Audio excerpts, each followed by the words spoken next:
It's been the worst time of my life, Joe. If somebody accused me of raping them or hurting them, I have a 22-year-old daughter. I would never hurt anyone. Breaking news has shaken Hollywood. Clifton Powell's sentence is final. One sentence.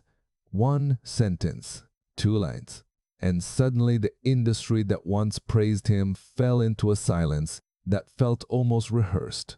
ABC confirmed it. Clifton Powell's final sentence was official. No appeals. No rewrites. No second takes. For a moment, the world didn't breathe. This was the same man whose face had lived in America's memory for 30 years, appearing in late-night movies, cult classics, and stories that shaped Black Hollywood. But today, he wasn't a character. He wasn't a role. He was the headline. And the question no one wanted to say out loud was the one echoing through every studio hallway. How did a boy who survived the hardest streets of Southeast DC, who fought his way into Hollywood one role at a time, end up standing at the edge of a verdict that wasn't even handed down by a court? Some breaking news reveals the truth. This one exposes the cost of it. Because if this sentence is truly final, then Hollywood may have just lost more than an actor. It may have lost the truth it spent years trying to bury. Long before the cameras found him, before the scripts and studio lights, Clifton Powell was a boy trying to make sense of a world that rarely showed mercy. Southeast Washington, D.C., in the years he grew up, was a place where danger wasn't a headline, it was a routine. The streets were loud, unpredictable, and unforgiving, shaping boys faster than they could learn their own names. And for Clifton, the first blow came early.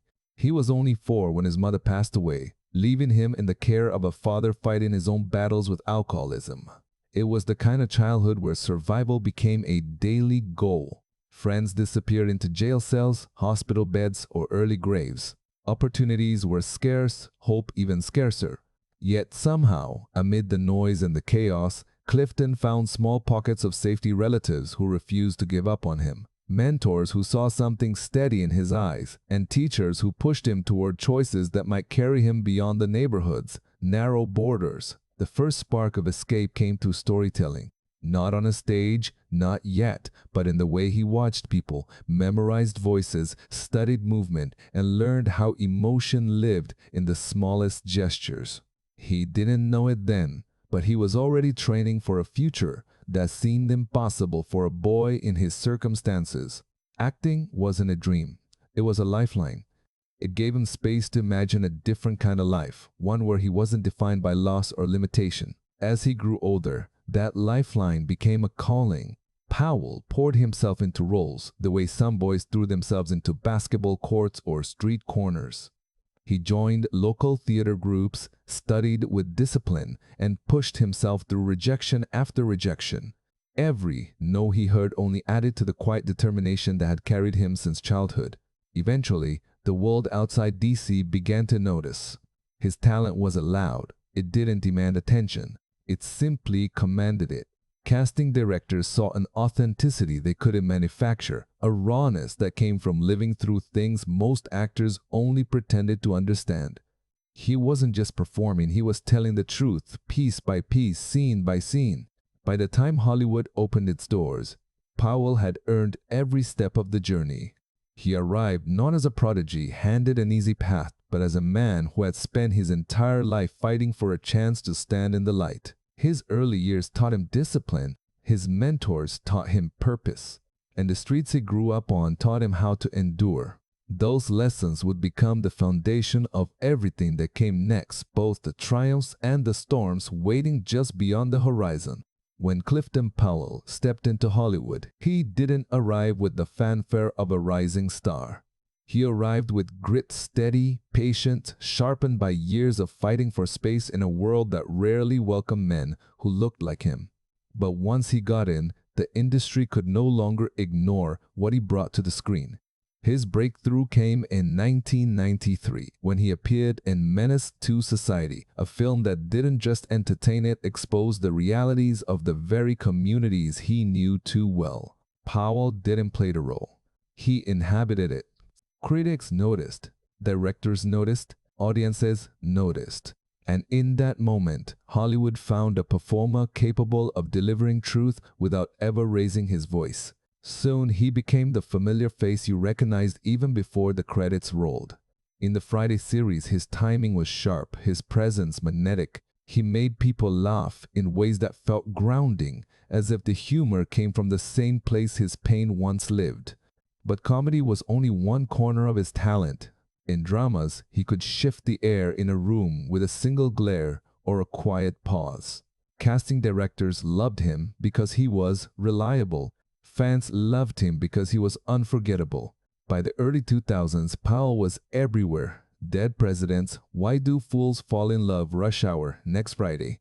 Each role added another layer to the legacy he was building, showing a range that few actors, especially black actors of his generation, were ever allowed to display. He could be dangerous one moment, tender the next, and deeply human in all the places in between. Then came Ray in 2004, the film that redefined how Hollywood saw him. Starring alongside Jamie Foxx, Powell delivered a performance full of nuance and quiet strength. As Jeff Brown, Ray Charles' loyal road manager, he became the spine of several key scenes, steady, grounded, real. His work earned him an NAACP Image Award nomination, a moment that signaled something bigger than recognition. It was validation. It was the industry admitting what audiences had known for years: he could stand shoulder to shoulder with the best. Behind the scenes, directors spoke highly of him. Crews respected him. Other actors leaned on him like a veteran who had survived enough storms to guide anyone through theirs. He wasn't a megastar, but he was the kind of artist Hollywood depends on, the kind who holds a story together without ever stealing the spotlight. By the time he crossed 100 credits in film and television, Clifton Powell had become something rare, a working actor whose presence felt essential. Not because of fame, not because of scandal, but because he showed up, did the work, and left audiences remembering him long after the screen went dark. It was a peak, built not on hype, but on endurance. And it made the fall that followed feel even heavier, as though Hollywood had forgotten the very man who helped carry so many of its stories. The turning point didn't come from a failed audition or a fading spotlight. It came from a single accusation, one that swept through Hollywood faster than any of the roles he had spent years building. In the late summer of 2011, a woman using the name Keonta Myers came forward with claims that would alter the course of Clifton Powell's life. A hotel room in New Orleans, a moment she said crossed the line, and a story that found its way into the hands of TMZ before Powell even had a chance to understand what was happening. For a man who had survived poverty, loss, and a childhood that could have claimed him, this was the blow he never expected. Not because of what was alleged, but because of how quickly the world reacted. Within hours, headlines reduced decades of work into a few brutal sentences. His name, once attached to characters people loved, was now tethered to an accusation that carried a weight no actor can outrun. Powell denied the claims immediately. His team issued statements.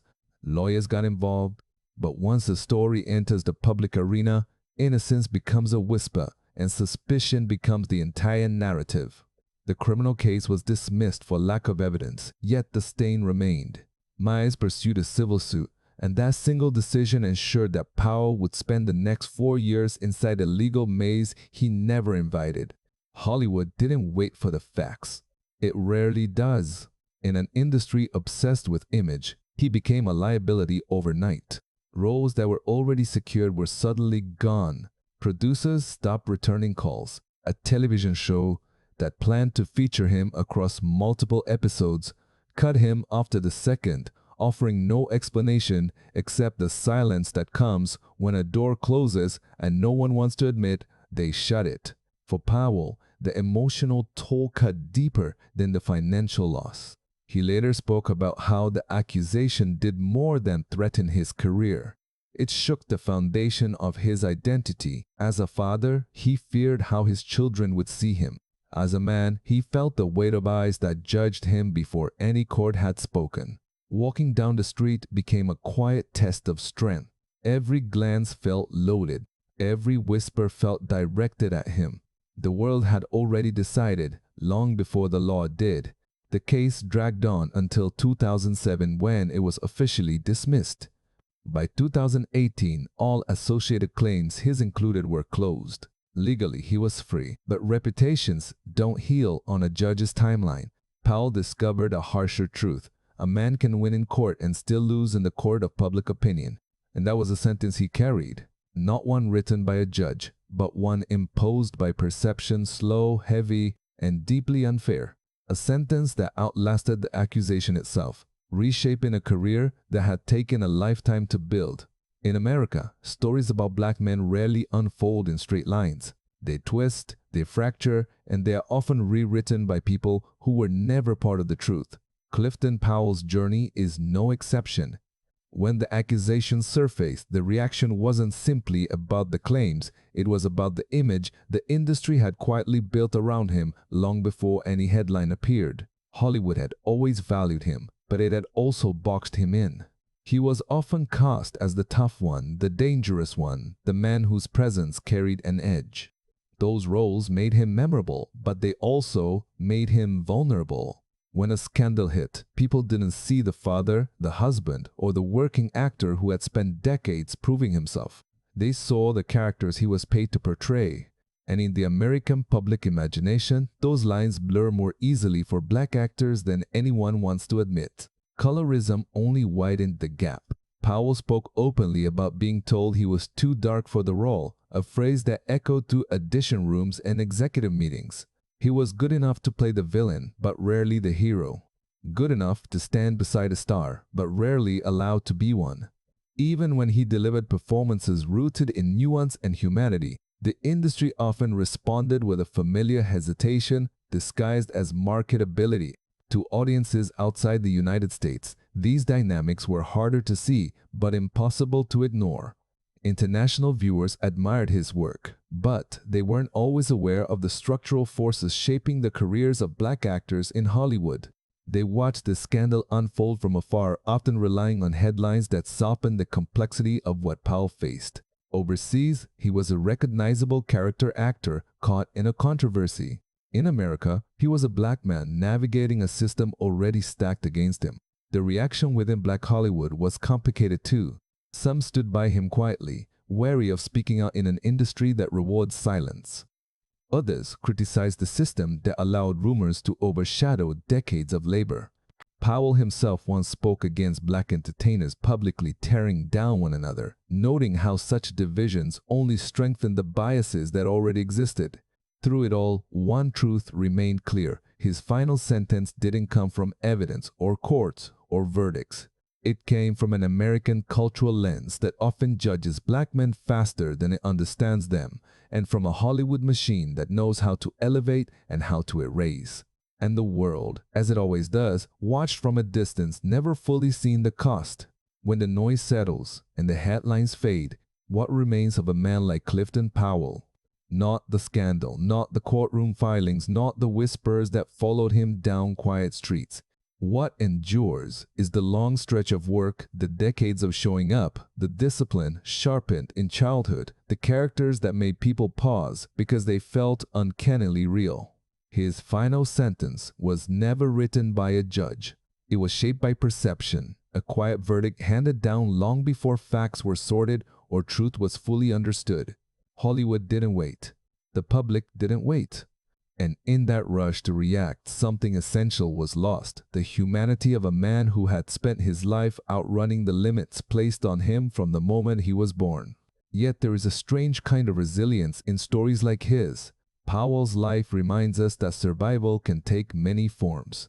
It can look like a child finding a safe corner in a dangerous neighborhood. It can look like a young actor learning to turn pain into performance. And sometimes, it can look like a man standing up after the world has already decided he should fall. His legacy isn't about scandal or downfall. It's the truth that rose in the spaces between, the perseverance, the craft. The reminder that the entertainment industry, like the society it reflects, often struggles to separate fact from fear and humanity from the stories it prefers to tell. For anyone who has ever been misunderstood, judged too quickly, or remembered for the wrong reasons, Powell's journey asks a harder question. How do we measure a life by the shadows that touch it, or by the light it continues to cast? And for the viewers who followed this story, who've watched the highs and lows, the headlines and silences, there's one last invitation: reflect on what justice truly means and who gets to define it. If this story speaks to you or reminds you of someone you've known, your voice matters here. Share your thoughts below. The Celebrity Breakdown reads every word. Thank you for watching and for listening with an open heart. Until the next story, take care.